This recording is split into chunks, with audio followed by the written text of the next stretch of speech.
How did humanity arrive at this point?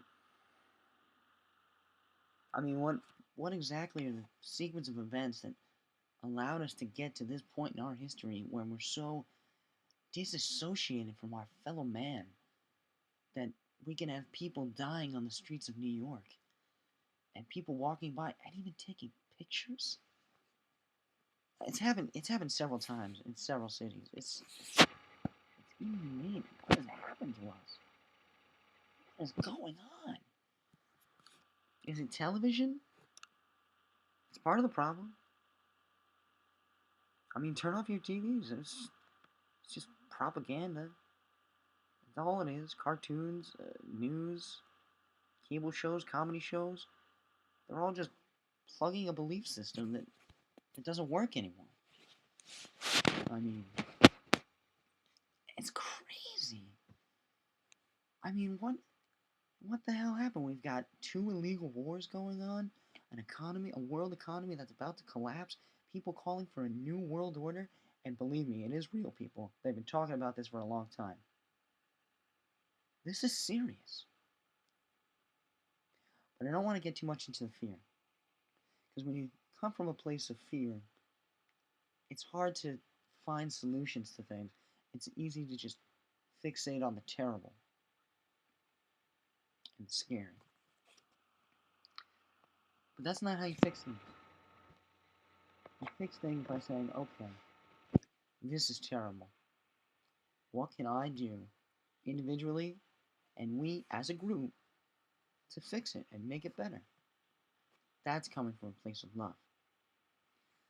And what has to happen, I believe, is that the peoples of all nations need to take a good look around them and see if they like what they see. Odds are, unless your name is Rockefeller, Rothschild, Carnegie, Morgan, Kennedy, or any of these other guys, the answer is no. You don't like what you see. Not at all. And what needs to happen is, of course, once you take that look around and say, okay, this is kind of scary, this kind of sucks, you need to get together with your family, with your friends, with people you don't know, get to know people, talk to people, say, hey, this is terrible, what do you think we should do? Understand the political system in which your country is run. Like here in the United States, we have a two-party system. And of course, anyone who's got a brain can look at it and say, well, gee, those guys were terrible, so I voted for the other guys, and then it got worse. What the hell's going on? It's because they're working together. There's no two-party system. It's a two-headed monster. It's it, it's just disgraceful. I mean, our founding fathers, they warned us. They warned us against political parties, against this stuff, because they knew. Why are they always right? It's crazy.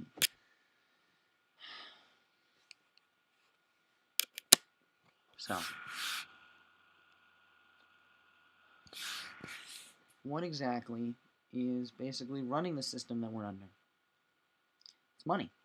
Money runs our system. It runs our daily lives. It touches every facet of everything you could possibly do in one day. You can't do anything without touching a small square piece of money.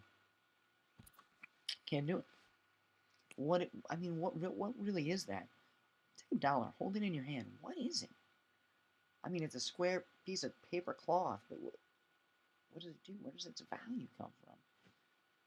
And the truth is, if you actually do the time and do the research, you find it's just centralized banks that just print up fake money and then give it to the government to give to the people. I'm sorry, is this monopoly money? It might as well be. It's a joke. It's not real. None of this is real. The television's not real. The money's not real. The political system's not real.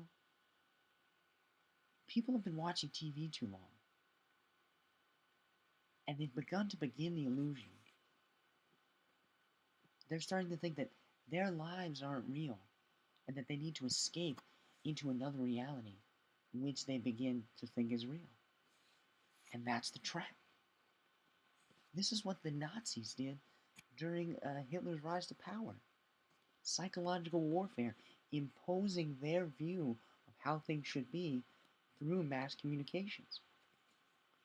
And we adopted that through Operation Paperclip when we took all the Nazi scientists and brought them back over to us because the CIA, as the CIA put it, well, if we don't, the Russians will do it.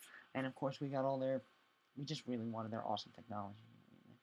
Their anti-gravity craft, their rocket stuff. And trust me, they did have anti-gravity stuff. I mean, hell, Tesla invented free energy in 1902. And he showed it to J.P. Morgan, who said, "Where's the meter?" "What do you mean? There's no meter. It's free." Shut it down. I mean, the whole world is controlled by like 13 families, same as it was in Rome. Nothing's changed. So what do we need to do to change it? It's simple. It doesn't take any savings of money. It doesn't take any effort. It doesn't take anything. All it takes is a choice between fear and love. Are we going to be afraid that we don't have enough money? Are we going to be afraid that we're going to lose our jobs and that our lives are going to be terrible because we will no longer fit into the cookie cutter society that we've forced upon the public? It's not going to work anymore. And people are waking up to that. And this is slowly collapsing. Too many people are waking up. And it's growing exponentially faster every day. And it's only a matter of time before this thing comes crashing down. And we need to be ready to stand up for ourselves, for our families, for our freedoms, and for the peoples of the world. Because no one else is going to do it for us.